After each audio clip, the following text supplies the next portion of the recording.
and welcome back to the Charity Shop Chats podcast with myself, Mimi Cartwright. And with me, Charlotte Greenwood. As always, this podcast is powered by the Charity Retail Consultancy, supporting charities with expert retail guidance, training and strategy to maximise income and impact. And don't forget to check out the Charity Retail Learning in partnership with the CRA for practical sector-specific training designed to help your teams to thrive. So today's episode is all about rethinking what a charity shop can be. Not just a place to donate and buy, but a space for community and creativity, as well as sustainability. Increasingly, people aren't just looking for transactions, they are looking for connection and experiences that feel meaningful. And that is where concepts like Restore in Oban on the west coast of Scotland come in. Spaces that bring together reuse, repair, creativity and community all under one roof. They're not just shops, they're hubs, places where people can learn new skills, reduce waste and feel part of something much bigger. So today's guests are part of a movement that is really redefining what reuse looks like on the high street. So Restore is a social enterprise model that brings together reuse, repair and community. From clothing and books to DIY materials, it's all about giving items a second life whilst creating opportunities for people to learn new skills and build confidence and access affordable goods. What I love about this is that it goes way beyond what people might traditionally think of as a charity shop. You're not just browsing and buying, you might be learning how to fix something, volunteering, or even gaining experience that leads into employment. And the other thing that really stands out is the inclusivity. These spaces are genuinely welcoming, whether you're donating, shopping, volunteering, or just popping in for a chat. So today we're going to explore what Restore actually looks like in practice, how it works, the challenges, and why this model feels so relevant right now. So put the kettle on, turn the volume up, and let's get stuck in. Welcome to the podcast, Catriona and Louise. It's such a pleasure to have you with us. So welcome to Charity Shop Chat. Thank you very much. So to get us started then, can you tell us a little bit about yourselves and your job roles? So I'm Catriona Petit and I run Hope Kitchen, which is a charity in Oban, and we run a community cafe, we run a community garden, and then we're the lead partner in the Restore charity shop. And so I've been doing that. I've been working and being involved with the Hope Kitchen since 2014 when I moved up to Oban, and it's just a place I've come home. I've come home to Oban, which is lovely. I've never lived there before, but it feels like my home, and come home to an amazing charity that I love working for. My name is Louise Murphy and I'm the shop coordinator. So I run the shop on a day-to-day basis. I actually set the practical side of the shop up as well back in November 2023. It was a long time ago now. I'm originally from Essex, and a bit like Catriona, I've found my way up to the west coast of Scotland and never want to leave. I actually worked for Hope Kitchen before I worked for Restore, and that's how the connection came with the shop. Amazing. So for anyone who hasn't come across it before, what is Restore in simple terms? If it can be, because it seems like there's so much, much to be said. I think we can sort of just describe it in simple terms. It is a charity shop primarily, but we have a rescued food element and we have a workshop element, and it's very much become not a community hub, because that suggests that people come in, they sit and have a cup of tea and whatever. We don't offer that, but it's very much a place that the community can come into and get cheap clothing. They can get cheap food. They can learn new skills, can't they? They can learn to mend their clothing. We don't offer that. We don't do that for them. We very much want to have that as a service that we can offer them to mend their own whatever they've got. Or they can make things. We make bags. We did things at Christmas. So from a charity shop point of view, we offer clothing at a very cheap price. It's an in-out shop, so we get our donations in. The stuff goes back out. So we don't have masses of storage out the back. We don't have loads of stock. It's very much, we get it in, we get it out. And that means we have a nice big turnover. So that's sort of it simply. So Restore brings together several local charities then. And how did that collaboration come about, and how does it work in practice? So it came about because I think sometimes when you're leading a charity, it can feel like quite a lonely, isolating job. It's quite hard. Oftentimes you're just trying to get the next pound in to be able to keep the doors open for another month or year or whatever. And also a few of us had started to get together informally to be able to support each other, and to be able to look at kind of sometimes being able to apply for joint funding. And so we'd actually, all of us weren't able to apply for some of the kind of more strategic government funding because we didn't have enough kind of different areas of that funding that we could contribute. So, but altogether, we could fulfil the funding criteria. So we've actually, in the end, formally got together as a collective, to, even though it's not a legal structure, it's just that we have a memorandum of understanding and we work together and we work together on the ICF, which is the Investing in Communities Fund. So we've ended up having that for 3 years. And so at the beginning it was just about learning and experience and funding and things like that. And then we heard that Mary's Meals, which is one of our kind of like the charity shop in Oban, pretty much, the main one that kind of people rave about, it was actually set up by people from near the Down Alley. So it felt very local, Mary's Meals. And so I think we got a phone call from some of the volunteers who were really desperately sad that the shop was shutting. And so they said, "Oh, do you fancy opening a charity shop?" And I was like, "No, I don't fancy opening." All I could think of was charity shop is just a lot of hard work and very, very difficult to make it work. And I just was like, that's absolutely I've no interest in that whatsoever. And then I was actually away on a development weekend with some other charity partners, and I just mentioned it in an off chance, and then they were like, "Right, we've got to do it." And actually, because Louise was already working in the cafe, and I thought, actually, I've got somebody who can do this job. And I think if we hadn't have had the synergy of the right person for the job to get it started up and running, and the sense of everybody feeling an enthusiasm for it, I don't think it would have happened. And actually, it's become there's a project by which to bring us together. I think sometimes if you have these networks of connections, then they sometimes don't work so well if you don't have things to actually work on together. So that's how it's been really good. Yeah, that's brilliant. I mean, you had a problem and you solved it, but like you said, it sounds like it was actually the energy from the people that actually brought it into fruition in the end. I think it was the right timing though, wasn't it? Because I was at a bit of a crossroads with my particular job at Hope Kitchen as well. And it just, everything slotted in to place with Mary's Meals closing my part of my job, and everybody else being very enthusiastic about it, which was amazing. And and the right premises coming along as well.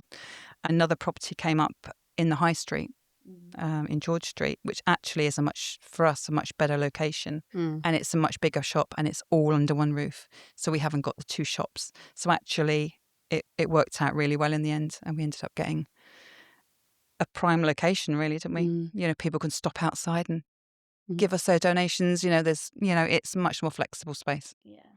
Amazing. And for you say that you don't have a retail background. How was the transition? Because it sounds like you really jumped into the deep end, to put it lightly. Well, my background actually is I was an office manager for 15 years. So I've just got a talent for organisation. So that's my sort of gift. And I remember going for a coffee with Catriona, and she just looked at me and she said, "So how do you fancy managing, and setting up Restore then?" Oh, it didn't have a name at that point, actually. How do you fancy setting up a charity shop? And I couldn't think of a reason why not, to be quite honest. So I'll give it a go. And everything just fell into place. And I went to pick the keys up and looked at the space and just thought, what can we do with the space? And we had to do stuff. We had to do decorating, and we had lots of things to fix. But I just worked it all out, how I was going to run it and how the systems were all going to work and everything. And we got a really good till system, which I think has really helped, doesn't it? If we hadn't have had the good till system, it would have been much more difficult. And then it just progressed, and everything just fell into place. A lot of hard work. I mean, a lot of, hard work for everybody, but brain power for me, just, setting it all up. And it's been the most amazing challenge of my life. It's been brilliant, absolutely brilliant. We did actually go and visit. So as part of it, we went to visit other places and got some other ideas from other kind of charity shops all over Ullapool, Mull, and and we went to Edinburgh to see what other people were doing. Pick the best bits really from those places and develop them, and Louise focused them on what we were going to do in our space as well, and then also having all of the kind of collaboration of all the different people from all the different backgrounds that came and were involved, so we could all play to our strengths. So we could all. I'm quite good at negotiating, so I ended up sort of negotiating with the owner about the rent and things like that, and doing the lease and sorting out some of the kind of more legal side of things. And other people had a real passion for sort of the sustainability aspect of it. So I think it's about just in being able to identify what our passions are and what our strengths are, and being able to really press into those. So, I mean, there are things that Louise, she's like, this is my lane, this is what I do, and then other people can do that bit. So, you're not so involved in the workshops, are you, Louise? But no, I completely handed that. I didn't want anything to do with the workshops. I didn't want anything to do with rescued food. I think that's why it's worked, because I'm the coordinator of the shop. Sarah's coordinator of the food, and Aideen is what's her official title? She's the development officer. She's development officer for the community collective, and she sort of is in charge of the workshop area. And it just works really well, because we've all got our roles, so no one's feeling that they need to encroach onto anybody else, and it will run smoothly. And it's successful from that point of view. Nice. So how many charities are kind of within this one space then? So the founding partners of the collective, which is now called the Oban Collective, were Hope Kitchen, Ali Energy, Oban Youth Cafe, and Healthy Options. And we're all Oban-based charities, and we all are focused on Oban and the surrounding area. Although Ali Energy has a slightly larger scope, but we're all kind of set up in the area. And so what's quite good is a lot of us have our trustee base, our structures are fairly able to be quite spontaneous. So we're not waiting for a national organisation to go, oh yes, you can do that now. We can actually go, right, no, this is how we're going to do it, and then we can change things and adapt things, and we can make decisions together a lot more easily than we would do if we had a bigger structure around us. So actually, it was Vicky who advised us on the till system, for example. So. Yeah. And we've got Daniel at the end of the line, who can always tell us all the information that we need. And again, it's about that local community. You are within the community, you're serving the community, and you're run by the community. And that's a fantastic message to put out there. I think we're a community shop. We're also a big tourist area in Oban. So we serve our community, but we also serve, people that are coming up, tourists, and especially on the west coast of Scotland. We were talking earlier, people come up, they forget to bring a woolly hat, they forget a coat, they forget socks, they need blankets. We have all those things as well. It's not always cold in Oban, but people do come up to Scotland and they're not prepared for the weather, especially if you're from the south or if you're from abroad. We get a lot of people from abroad coming up on holiday. So we really do serve quite a big demographic of people. But we have a lot of community that come in every day.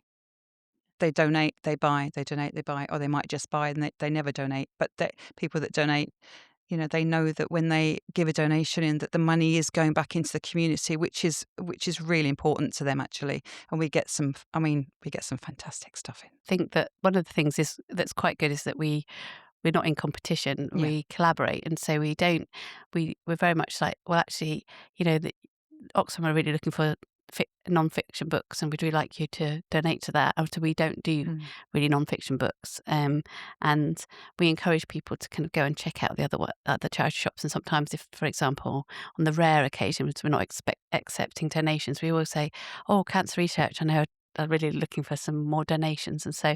And we've got those personal relationships with the people who are in the other charity shops. So I think it's really important that we kind of foster those and nurture those. Absolutely. And yeah, although we're all here fighting for different causes, we're all under the same understanding that things need to change, and we're here to help that. And so yeah, having those relationships with our community and with our sector are so vital, and it's such an important message. Especially in a small town, you have to get on with everybody. You can't, be in tough competition, because it just doesn't work. you have to support everybody. You have to support each other. You have to support everybody for the community to survive. So that is important. Amazing. So moving on, can you talk us through what happens in the restore space day to day? On a day-to-day basis, we have the shops open from 10 until 4 every day, apart from a Sunday. And then the rescued food is open from 11 until 1 every day. And then we have workshops. I think we're doing twice a week at the moment. And we do extra ones, especially at Christmas. We do extra. We make lots of different things, don't we, at Christmas? We've got a fashion show going on at the moment. So the workshop is in use a lot. We've got lots of clothes hanging everywhere and lots of models coming in for fittings and stuff. So that is a very well-used space. So that's basically what happens day to day. So a bit more about the rescued food. So what happens is that we have volunteers who go out in the morning and in the evening. We do 21 pickups a week from 5 different supermarkets, and it's all the stuff that's at the end of its best before date, and maybe has an extra day on its use by date. And then what we do is we have it open to anybody. There's no referral process. Anybody can come. We just found that just doing a £2 a bag, to fill a bag for £2 was the most simple thing to do. Obviously, people can give more than that if they would like to. Sometimes we have to limit some of the sort of, like, if we have a lot of frozen items that kind of are quite high value, sometimes we need to say, there's 2 per person for today. But apart from that, we try and have it as no rules as possible, really. And we have a coordinator who kind of make sure that there's volunteers and things available for that. But the volunteers are available for that space. They're there also to kind of chat to people, and so because there's the volunteers who work in the shop, there's volunteers who work behind the scenes, and there's volunteers on the till, and volunteers putting things on shelves and things like that. So they're quite busy. They're busy people. Then they do have time to stop and have a quick chat, but it's not the same as being able to have a proper conversation with somebody that rescued food can, because although the majority of people maybe are using rescued food because they're really passionate about sustainability, which is which is a really key part of what the message and what we're trying to achieve. There are quite a few people who use rescued food for whom it's essential that they can use it.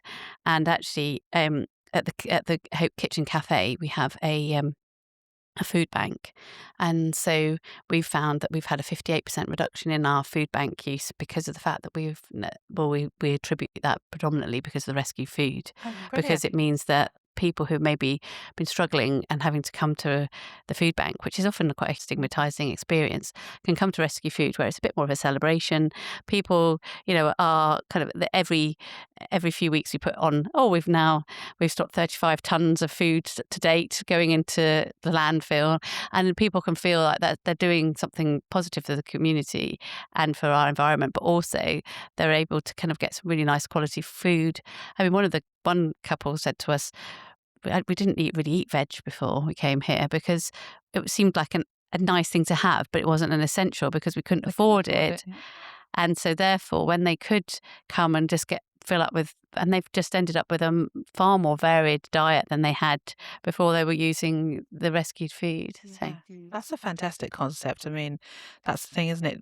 There are the emergence of things like that with like the Too Good To Go app and stuff like that. But if people aren't technically advanced, if they're not familiar with phones or they're uncomfortable with technology, something like that is a great lifeline for them. And we have the same people in every day quite a lot, and they love it because they come in and I like, hi love, how are you today?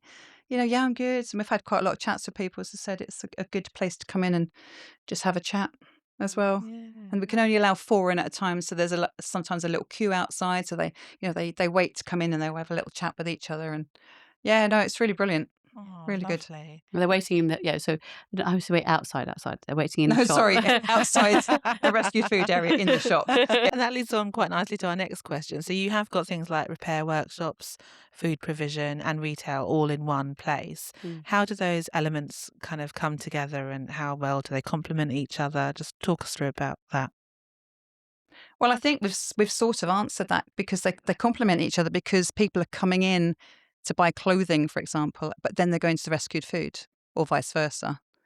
And they might come into the shop to buy some clothing, but then they'll do a workshop as well. So you've got sort of 3 options, sort of the 3 in 1.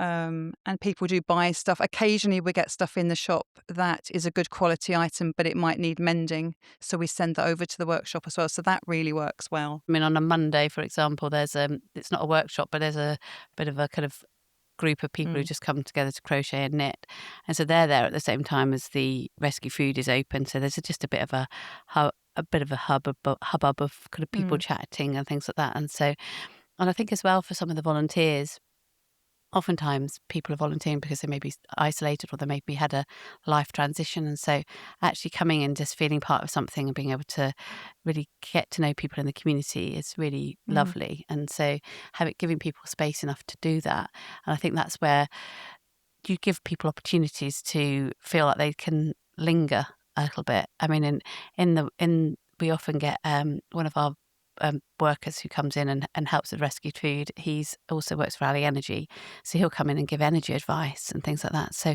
you can and that's the good thing about the shop, is it feels like somewhere where you can come and spend a little bit of time chatting to somebody about something. It's not like, oh, I've got to get in and out, because it's a retail experience. It's not that.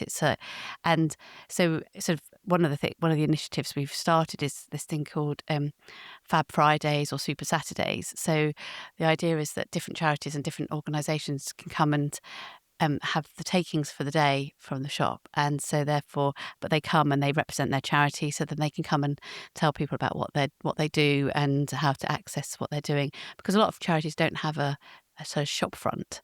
So actually having somewhere where they can come and let people know about what they're doing.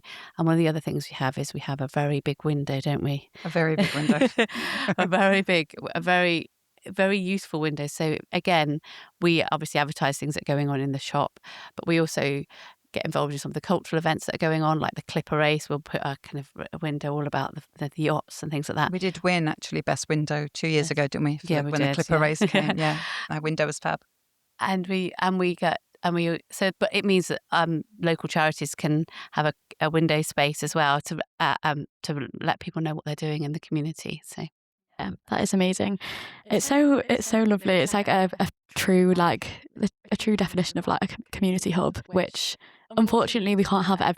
We could, but watch this space. But it's definitely harder to have in larger cities. We're really lacking in third spaces. Which means from who we've spoken to and experiences that we've had, it's definitely charity shops that becomes a lifeline for people, really, to have these day-to-day conversations. So it's amazing that you guys have identified this need in your community and just kept going with it. It sounds pretty unstoppable, really. I think one of the successes, I think of it, one of the successes that we have is that because I call it an in-out shop, as I said before, stuff comes in, it goes out.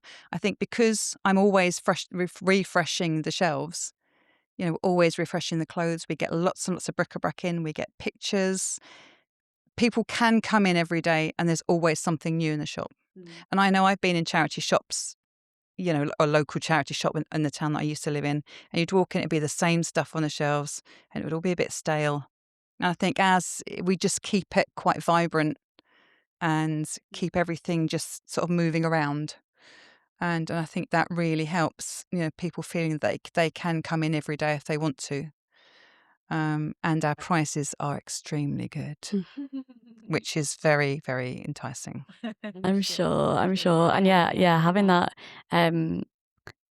kind of mantra of people, you can come in every day and it is a community space, is something that is severely lacking on the high street anyway. Like that's not, we're so driven, especially my generation, so driven by urgency and like the need to get things like that. And that's not what charity shops are traditionally there to support. So that's lovely that.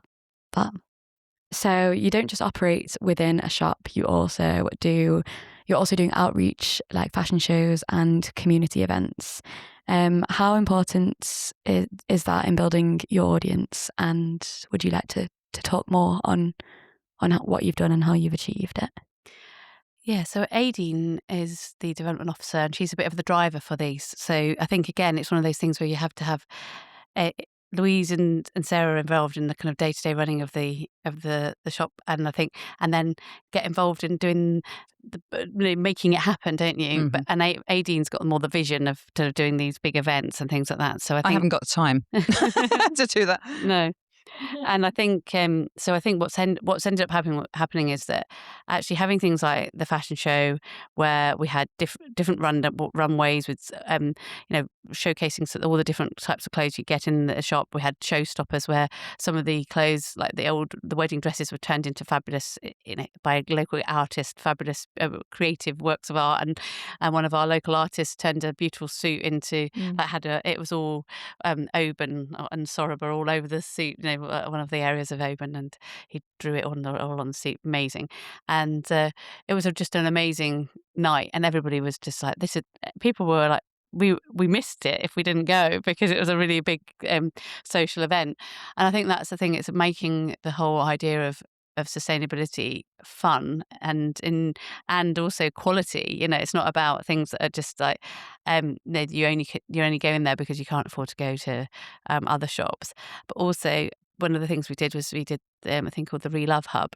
We did that in October, where, again, what was really good about that, it's really good to develop these partnerships around a project. So rather than just going, oh, that's interesting, you're doing that and we're doing this, actually, let's do a project together. So we had the Grab Trust, which we had one of the local churches has a uniform, kind of a free uniform space. We had people from Adventure Oban. We had Homestart come to do some work with families. We had local artists. We had lots of different. We had the toy cupboard. We had loads of different people. We took over the Rockfield Centre.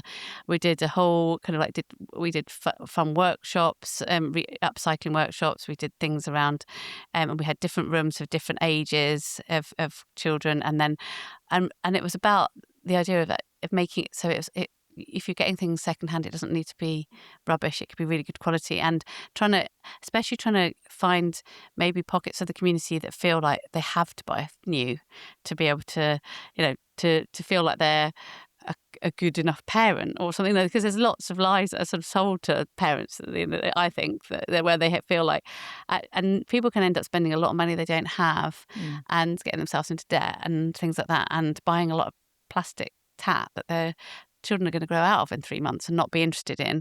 And so buying quality stuff secondhand that we can all kind of enjoy, sort of, and making it a celebration again, not something and that's the idea, isn't it, all the time, Louise, that everything we do is of a good quality, and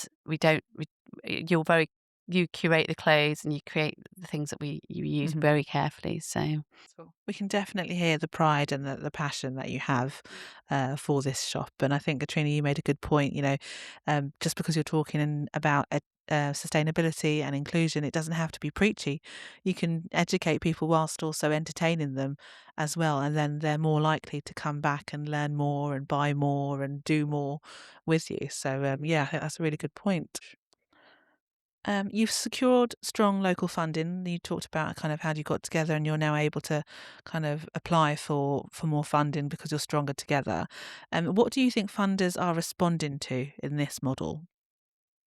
Well, one of the funders we got was Scottish Power, which was really good because we got that for the first year, and then we won the Innovation Award with Scottish Power. And I think that they like the fact that we haven't got a formal legal structure where we've got together. It's been based on trust and on relationships. So I think that shows a level of awareness of what our needs are as a community and how we can work together in a really effective way. And I think people really appreciate that. And I think the other thing is that we are professional in the way we do things. We want to make it so that things are the way we work together. Just that everything's in place. We've got the right policies and procedures, that we treat people that we treat our volunteers well, that we work hard. And I think that's one of the things. I think because we're also passionate about what we do. We just work extremely hard at doing it well, and I think that that's something that funders can really see. And I think then when you've got a benchmark of people being able to see that, so for example, we also won the one to watch in the Scottish social enterprise for Scottish Social Enterprise. Amazing. And again, that's people start to say, well, actually, success sort of begat success, so people can really see that. And our shop trading income, we opened in March 24. By March 26, we've made £368,000. So we've spoken about all the amazing positives that you guys have on the community and on your charities. Just switching that up then, has there been any parts that have been particularly hard in making your model work? And would there be anything that you would do differently if you were to start again from scratch? No. We were talking about this on the train coming down. I can't think of anything that I'd change from my part of setting the shop up. There's nothing I change. It's all working really well. All the systems are working well. Everything that's set up. So. Yeah, I mean, I think when we were talking about this, when we were preparing, I think had I known that the shop was going to be as successful as it has become, I think when we first took over the shop, we weren't sure how it was going to fly. So we set things up with winging a prayer. I mean, you should have. So there was Louise and some volunteers running up and down the high street from old WH Smith, getting all the old things from all of their old bits and bobs of all their racking and things, to put that in the shop. And then I made stuff out of it. We made things out of pianos. We were given loads of stuff, weren't we? And I think we did it all very, very cheap. We painted and decorated it. We just got it open, so that we could start start making an income, because obviously we were kind of spending out and we weren't making an income at the beginning. So it meant that we opened really quickly. But then we shut for a couple of weeks just recently, and it was actually really good because we did a bit of a refurb and a revamp of the shop. We did. We've now got it. One of the things that I was going to talk about a bit about is it was about inclusion. So we've made the shop a lot more accessible. We've got a wheelchair riser so that people get into the back of the shop. So if we have done it, we have volunteers, or we have people want to use rescued food, then they can have wheelchair access. But I think it was quite hard to get it set up and get open so quickly, and I might have spent a little bit more money on getting it set up, and then not had to sort of have to amend for a good nearly 2 years, because I think it was really hard. I mean, I think it was really hard for Louise to just constantly have to use a lot of cable ties. Use a lot of cable ties to bring things together. I still do, actually, but yeah. And also, I mean, one of the things that was hard was having so many different voices in the room and having so many different opinions about how things want to be, and then having to say, well, who's going to make this final call on how this is going to happen, and then trying to make sure that we kind of respected each other's opinions and tried to make sure that we kind of included people in the decision making. I think that was quite hard, and sometimes we got things wrong. But I think the thing is that because we all just kept on going at it and kept on working through it. And then, so we've ended up being able to work through quite a few differences of kind of vision and things like that. So, and then just to flip that around a bit, if you were speaking to an organisation that would want to follow a similar model or do a similar thing to you, would there be any advice that you would give them for starting out in this sort of project? I think we had a track record of working with volunteers for a number of years. We're quite kind of used to working with volunteers, quite used to doing quite bespoke kind of volunteering opportunities. So there wasn't that sense of if you don't fit into that, then you can't do that. Also, sometimes if there are some people who maybe can't cope with the pace of the shop, then they may become a volunteer in the cafe. And so there is that sense of we don't want people to feel that a volunteering opportunity hasn't worked out. It's just more finding the right place for people. And we've had people who've maybe gone for the cafe and they've ended up going and volunteering more in the shop because they just absolutely love it. And so there is that sense of there's a right place for everybody. And we really invest in our volunteers. We do things like we take them out to do things like abseiling and going out for meals, and we have a social every few months. We do lots of different. We have a steering group that's made up of volunteers as well as staff, and so we can kind of come together and have a good way of talking through some of the ideas in a more structured way. So I think those are the sort of things that I would always say to people if they're going to think about doing, but they need to have a good awareness of working with volunteers in a really empowering way. Right. So it's lovely to come here today to do this podcast, because actually we sometimes take for granted some of the things that we've learned along the way, and we sometimes think, oh gosh, we just got up and did it, and it's like, well, what are the ingredients to why it worked? Yeah, and it sounds really boring, but it is hard. It's hard work that makes it work. I've lost about 2 stone, I think, since I started. I think there'll be a lot of listeners who can relate to charity retail being hard work, absolutely. But I love the idea of a steering group that is with paid staff and with volunteers, because they're the ones on the ground doing it, so they should have a voice in the room. And I'm sure you're going to have an influx of visitors and people volunteering with you now after listening to this episode, hopefully. Very well. Especially on a Saturday morning. Yeah, or a Friday afternoon. But volunteer shifts available on a Saturday morning and a Friday afternoon. Get in touch.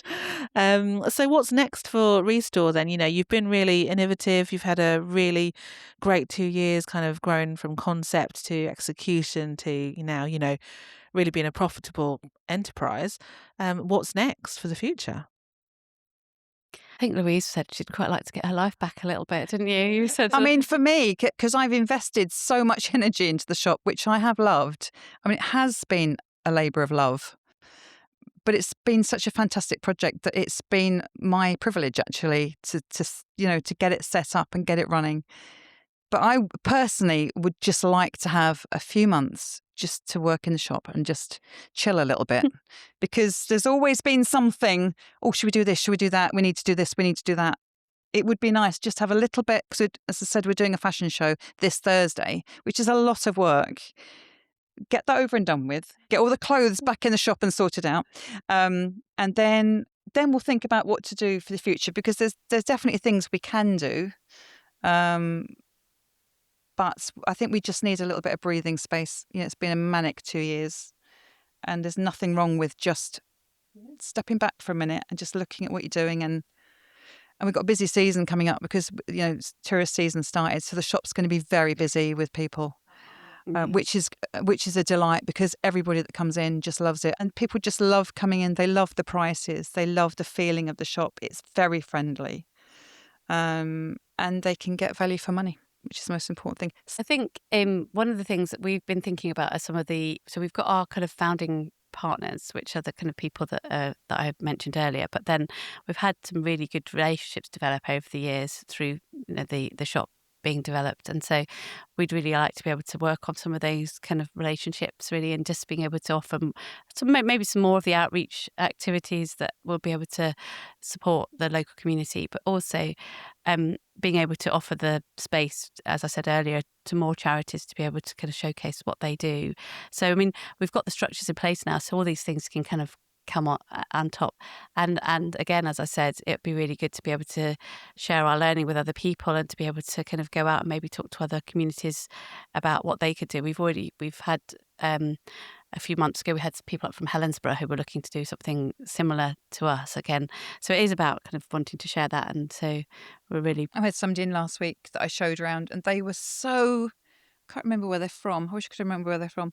But they were so enthusiastic, and there were so many things they hadn't thought of, and they were like picking my brains. I'm like, I'd love to share this with you, because if you do something and it's successful, it's no point just keeping it to yourself, is there? You do want to share it, sharing the love. Mm-hmm. And I think that's really important. If we can make a success, I said, if I can do it, anybody can do this. If we can do it, if you can, do it with the collective, I mean, my goodness. I mean, sky's the limit, really.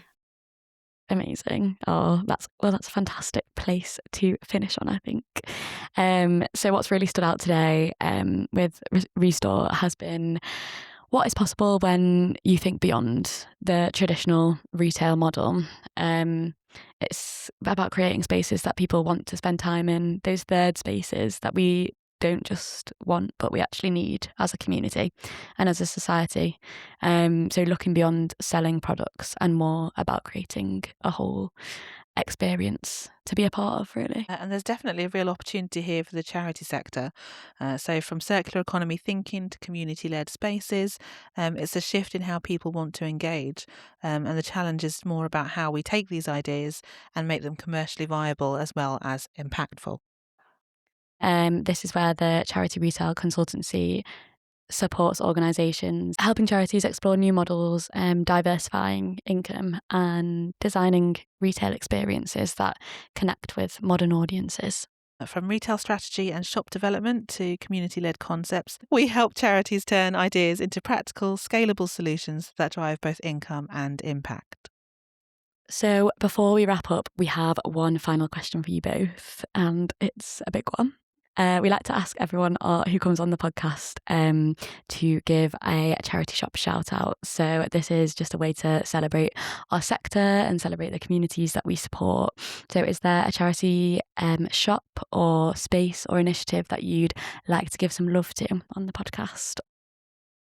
Well, for somebody who doesn't like to shop, I was left in Craignewer in Mull, having to wait for a ferry, and I was like, "Oh, there's a shop, and I might as well just go and have a look at it." And I got a beautiful tweed jacket that I'm wearing today for £11 from the Castaway Mull on Iona Community Trust shop, and they actually were really helpful in giving us some really helpful systems when we went over there. Yes, we did have a day with them, and they just showed us around the shop and just talked through what they did and how it's set up, and took a few things away from that. But they were very, very helpful, and big shout out to them really, because they're just over the water from us, aren't they? And they have been instrumental in helping us to set up. Fantastic. Thank you so much. Thank you so much for joining us. It's been a very inspiring conversation. And to our listeners, if you enjoyed this episode, don't forget to follow, leave a review, and share it with someone who cares about the future of charity retail. You can follow us on Instagram, Facebook, and LinkedIn at Charity Shop Chat and at the Charity Retail Consultancy. And Louise and Catriona, where can they follow Restore then? Give a shout out to your social channels. So we have Restore Oban, which is on the Facebook. We have the Hope Kitchen website. So we've got pages on there about Restore. And also we have the Oban Collective has their own website as well. So you can go and have a look at that. We're not quite into the Instagram yet, so we'll get there. We'll get there. Yeah, that's what's next. I have actually been saying Instagram. We do need to do Instagram. We have been saying it for 2 years, actually, but we just haven't quite got there yet. Amazing. Well, that's all from us today. But as always, charity shops are full of stories that deserve to be told, and we love sharing them with you. So thank you very much for listening. Bye.